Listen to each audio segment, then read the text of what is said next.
Here we will start with the law of demand.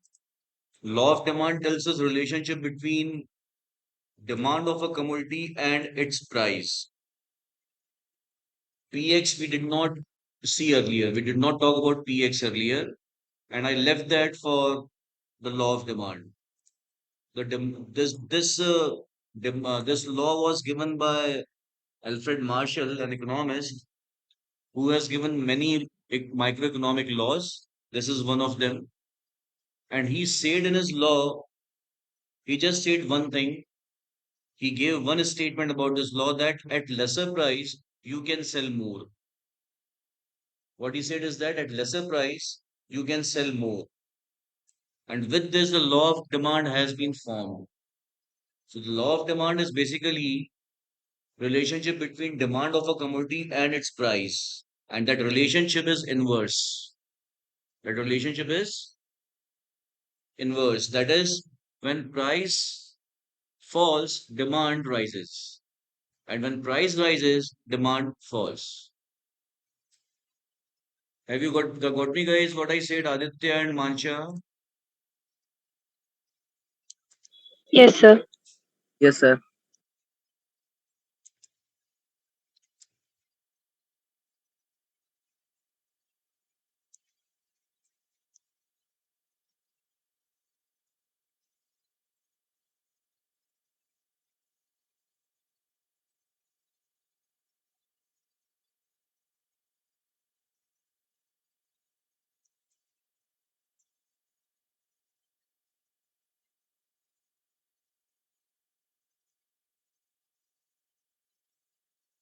Do not write, guys.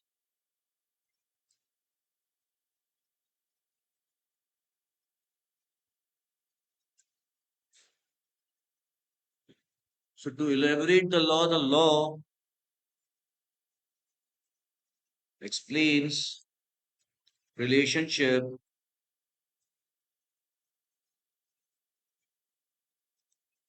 between price of a commodity and its demand.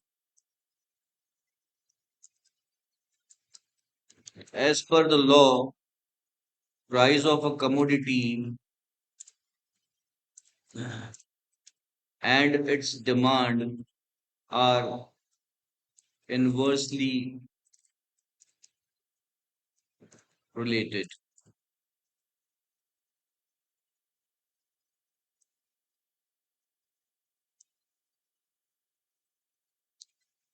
That is, with fall in price, demand of the commodity rises, and with rise in price, demand falls.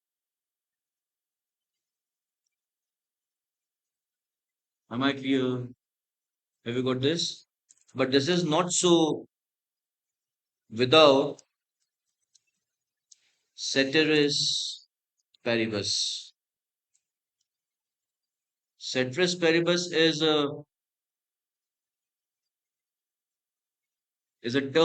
French term which says that when all demand determinants other than price of the commodity are kept constant, means when they are not changing, right?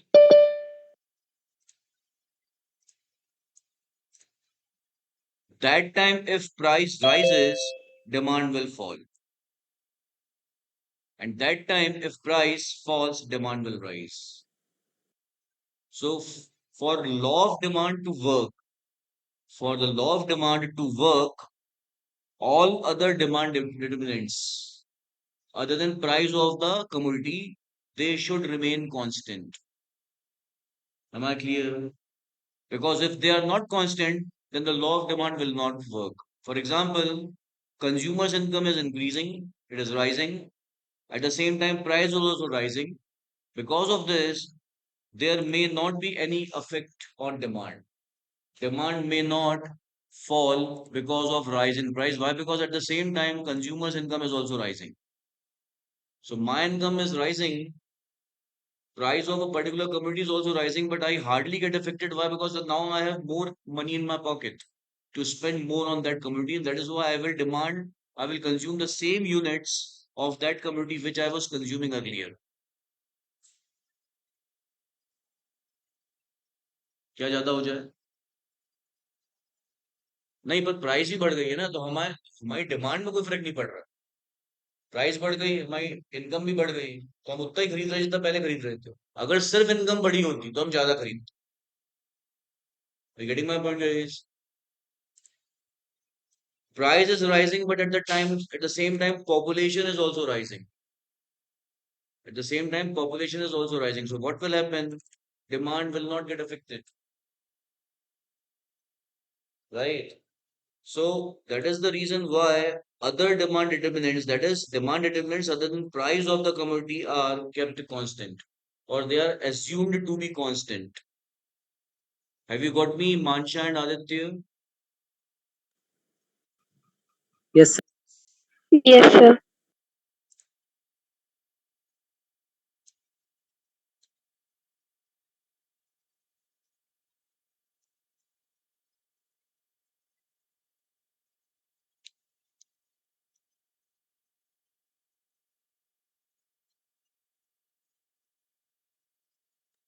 Sir, Yes.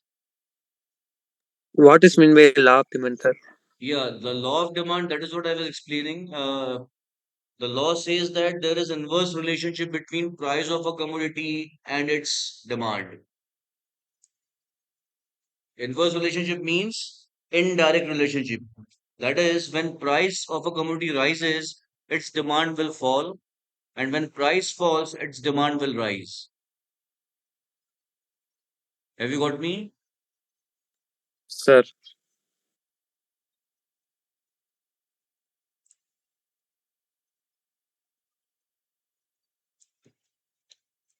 Now, out of the two economic variables, that is price and demand, it is demand which depends on price and not vice versa.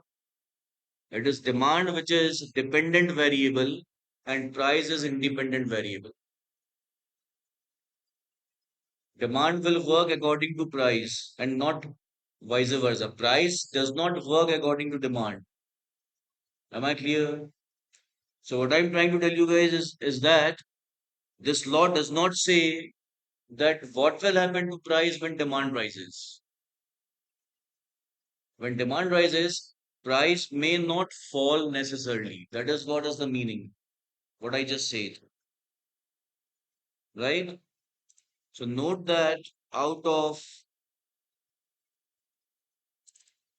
price of a commodity and its demand, demand is a dependent variable, price is independent of demand. That is, fall in demand may not make price to rise or vice versa. Demand, when demand falls, that time it is not necessary that price will rise. No. But yeah, one thing is sure that when price rises, demand will fall. Is it clear? Right, guys? Mansha, Aditya, Anish, have you understood this much? Guys, here I'm adding a few lines. Please hold down, all of you.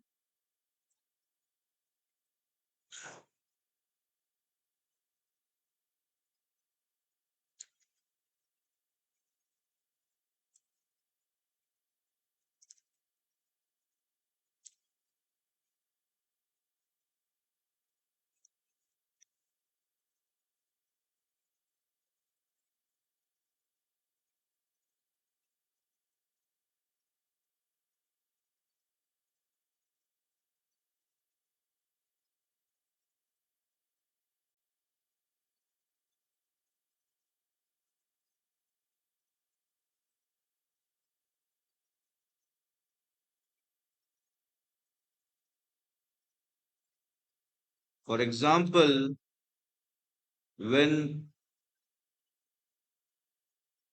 consumers' income rises,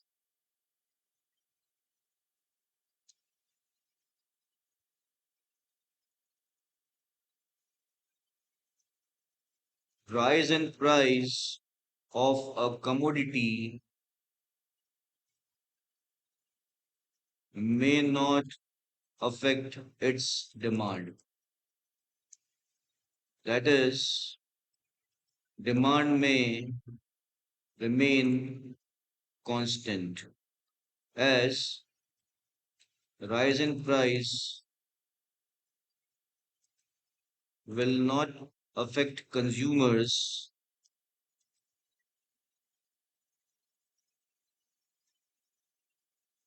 because their income is also rising. Right, guys? Yes, now you can continue noting this down, guys.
So here, guys, earlier the price of a commodity X was rupees 10. At that price, the demand was 100 units. Now price has risen to rupees 12 per unit, and because of that, demand became 75. Means demand fell down because of rise in price. Right? The other example, price is 10, whereas quantity demanded is 100. With fall in price to rupees 9, now demand has risen to, let's say, 150 units. So both these examples are of law of demand. They depict the law of demand. Got me, guys? Now assumptions of the law.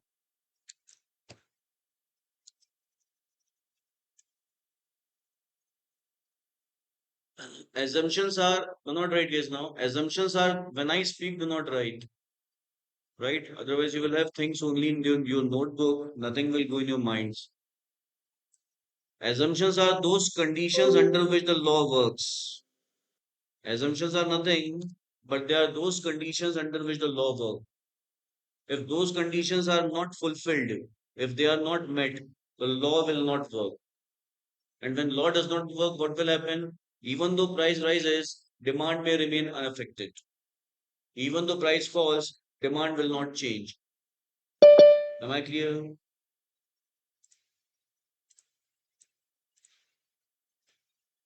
So assumptions are those conditions under which the law of demand works,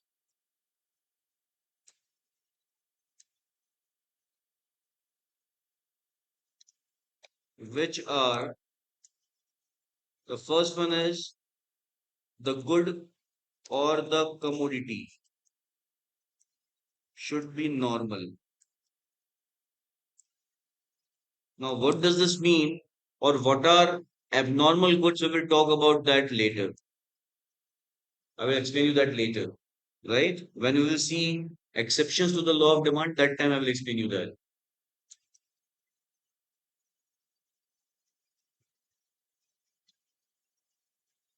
The consumer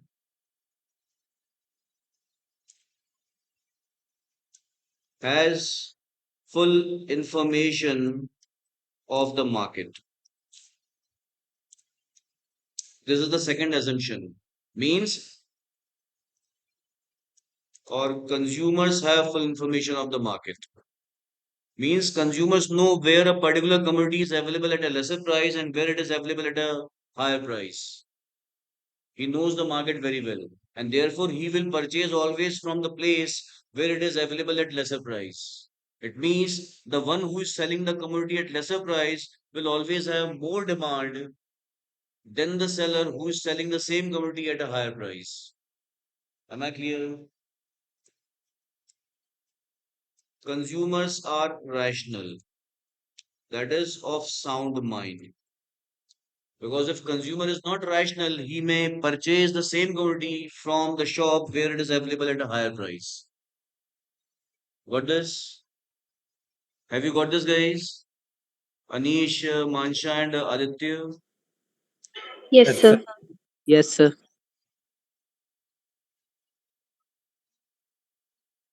तो वही बात की मैंने वहीं से लेगा वो. अगर वो हाई रेट वाली जगह से ले रहा है इसका तो रैशनल नहीं है, साउंड माइंड का नहीं है. I am not saying he is insane, but he is not rational, right? Okay. After these three assumptions or conditions, guys, rest all are of the ceteris paribus. And what is ceteris paribus? It is keeping all demand determinants constant other than price of the commodity. So that you have to write here one by one. I'm writing that prices of related goods are constant. Consumers' income are constant. There is no change in climate. There is no change in population.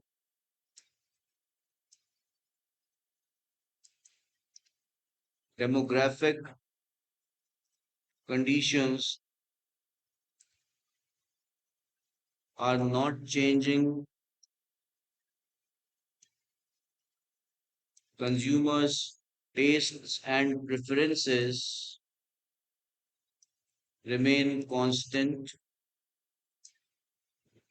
right?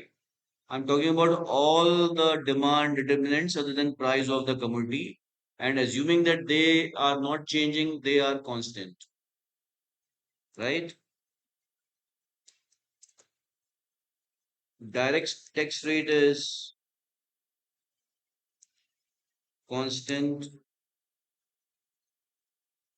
Demographic conditions of the market is the condition of the people of that market, like which culture they follow, which religion they belong to, which caste they belong to, which language, which rituals they follow, right? What is their literacy level, right? How many male, how many females are there?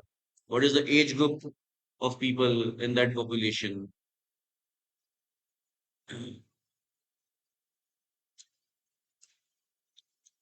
Consumers' expectations about future price of the commodity is unchanged. That's it. Am I clear? Got this, Anish, Mansha, and Aditya? Yes, sir. Right. So now, Yes, guys, you sir. can start noting it down from here. I think you all have noted down this much, right? Guys, look at here. Here I have written the first assumption as the good or the commodity should be normal. It means the law of demand does not work on abnormal goods. What are abnormal goods? I will explain you that little later. It means law of demand works only on normal goods. Okay.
Okay. Next thing Yes, is, sir. guys, demand, quantity demanded, demand schedule, and demand curve. So here I have written four things. We will see all these fours one after another.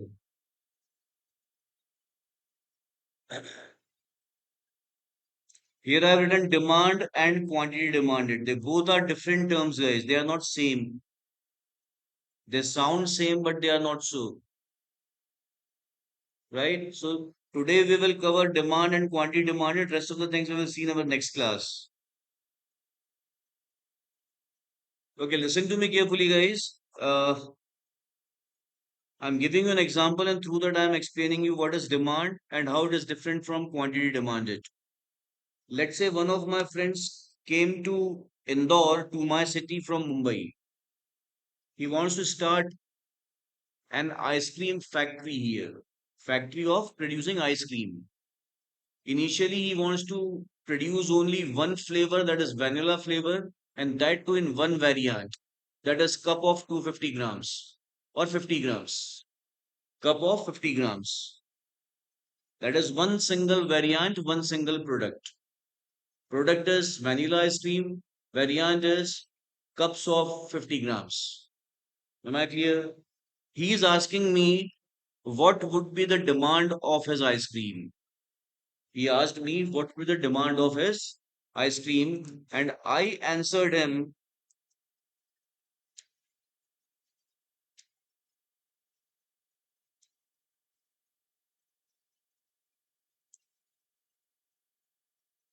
in form of a schedule.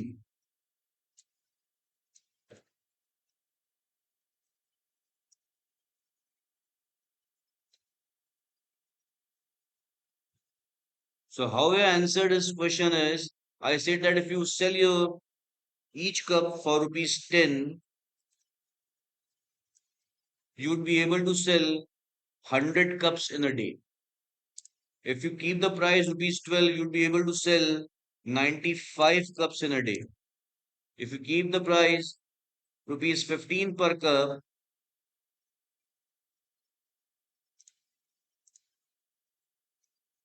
you will have demand of only 80 cups in a day, right?